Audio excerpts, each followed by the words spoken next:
안녕하십니까, 박병입니다. 오늘 5월 1일 근로자의 날이고 날씨도 아주 좋습니다. 공기도 좋고요. 즐거운 날들이 됐을 거라고 믿습니다. 오늘 조선일보에 최영규 논설위원이 조국 윤미향에 대한 대법원의 책임 이런 자에 이제 글을 올려놓으셨는데 같이 한번 읽어보는 걸로 하겠습니다. 조국 혁신당이 지난 총선에서 원내 제3당까지 된 데는 여러 이유가 있겠지만 법원의 역할도 작지 않았다고 본다. 자녀 입시 비리와 청와대 감찰 무마 혐의로 기소된 조국 대표 재판은 1심만 3년 2개월, 2심은 1년이 걸렸다. 1심을 맡았던 우리법연구회 출신 부장 판사가 돌연 휴직을 하는 등 재판을 지연하지 않았다면 2심 재판부가 징역 2년을 실형을 선고하면서 조 대표를 법정 구속했다면 총선 결과는 달라졌을 것이다. 그래서 아마 이번에 조국 혁신당이 제3당이 되는 게 법원의 역할이 있다. 이렇게 얘기를 한 것 같습니다. 물론 법원이 정치적 결과까지 예상이 그렇게 하지는 않았을 것이다. 하지만 조 대표는 그 상황을 자기 정치에 100분 활용해 결국 성공했다. 재판 결과도 여전히 인정하지 않고 있다. 그는 총선 전 유튜브 채널에 나와 형이 확정되면 푸시업하고 스쿼트하고 플랭크하면서 건강관리해서 나오겠다고 했다. 그러니까 아마 2심 선고 전에는 본인이 2심 선고와 함께 구속될 것을 아마 예상을 했었던 것 같아요. 2심 재판부는 방어권 보장을 위해 법정 구속을 안 했을 뿐 잘못을 반성하지 않는다며 그에게 실형을 선고했는데 그는 수감돼도 반성 대신 건강관리하겠다고 한 것이다. 사실상 법원 판결에 대한 조롱이나 마찬가지다. 이 어처구니없는 상황을 정리할 책임은 대법원으로 넘어갔다. 국회의원은 일반 형사사건에서 금고 이상형이 확정되면 의원직을 상실하고 조 대표의 형량은 당선 무효에 해당한다. 그 취지를 살리려면 선고를 가급적 빨리 해야 한다. 그런데 조 대표와 같은 불구속 실형 사건에 대한 상고심 판단이 대체로 빨리 나오지 않는다는 데 문제가 있다. 정치인 사건은 더욱더 그렇다.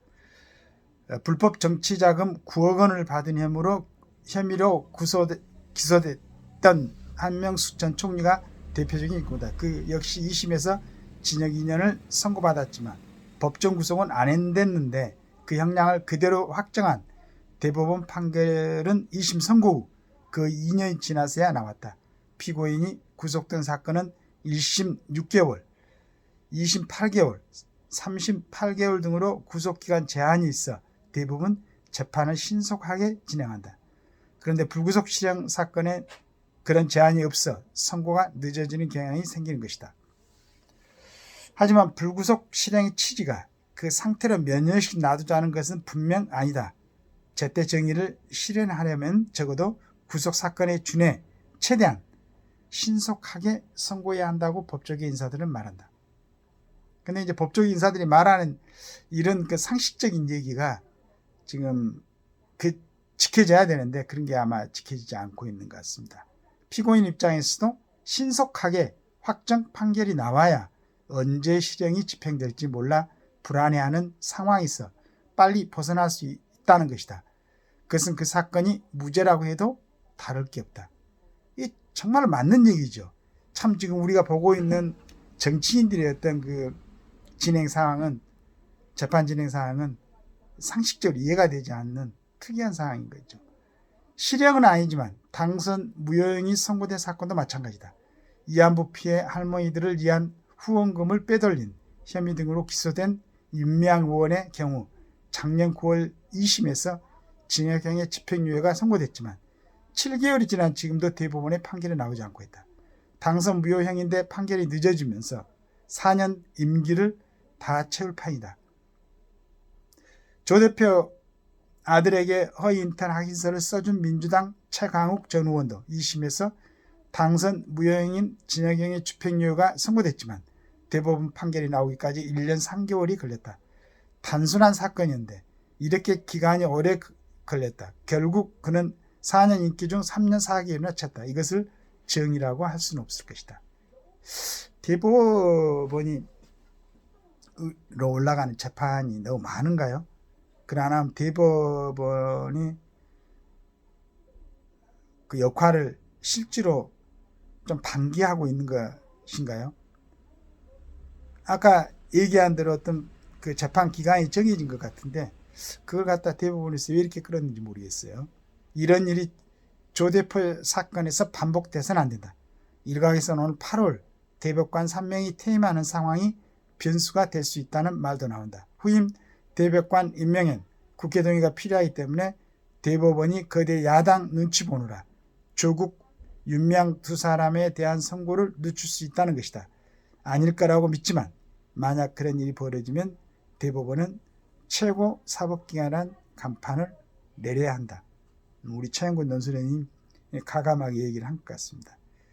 실은 지금 어떻게 보면은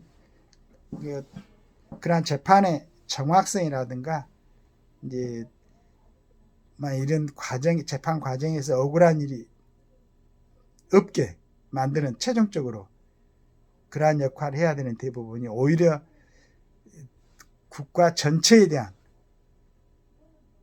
또 바라보고 있는 국민들에 대한 그러한 그 많은 실망을 주는, 물론 이제 일부러 그런 건 아니라고 이제 우리 최영기 논술위원도 얘기를 했지만은 결과적으로 그리고 이제 저는 읽어보면서 이런 경우 이게 한번 특히나 이제 공무원들에게는 적용시켜야 된다고 생각하는 게, 자격이 없는 사람이 공무 단임을 했다면은 범죄 행위를 한 시점을 기준으로 취득한 급여 등 이익을 만약 이 사람이 이제 형의 선고를 받게 되면은 반환시켜야 할 것이다. 저는 이렇게 생각합니다. 그러니까 자격이 없는 사람이 이제 공무를 담임하면서 국가로부터 받아가는 게 있잖아요. 공무 담임으로 인해서 취득한 여러 가지 이익은 전부 반환시켜야 된다고 생각을 하고 있습니다. 그게 맞는 거 아니겠습니까? 그렇게 생각하고 있습니다. 예, 감사합니다.